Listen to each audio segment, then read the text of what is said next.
আগামী কয়েক মাস বাংলাদেশের জন্য খুবই গুরুত্বপূর্ণ জানিয়ে সেপিডির সম্মানীয় সম্মাননীয় ফেলো ডক্টর দেবপ্রিয় ভট্টাচার্য বলেছেন, এই সময় রাজনৈতিক দল, আইন শৃঙ্খলা বাহিনী ও নির্বাচন কমিশনের মধ্যে ঐকমত্য তৈরি না হলে সুষ্ঠু নির্বাচন সম্ভব হবে না। সকালে রাজধানীর সিরডাপ মিলনায়তনে নির্বাচন ব্যবস্থা সংস্কার অগ্রগতি নিয়ে সুশাসনের জন্য নাগরিক সুজন আয়োজিত গোলটেবিল আলোচনা সভায় তিনি এই কথা জানান। ডক্টর দেবপ্রিয় বলেন, দেশের নাগরিকরা এখন অনেক বেশি সচেতন। ভোট পরবর্তী সময়ে জনপ্রতিনিধিরা যদি ভোটারদের কথা না রাখে তবে তাদের দেশে থাকা মুশকিল হবে।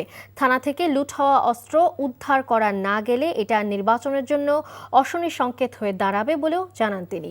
সভায় নির্বাচন ব্যবস্থা সংস্কার কমিশনের সদস্যরা জানান, নির্বাচনকে কেন্দ্র করে চ্যালেঞ্জগুলো চিহ্নিত করেই সুষ্ঠু নির্বাচন করতে হবে।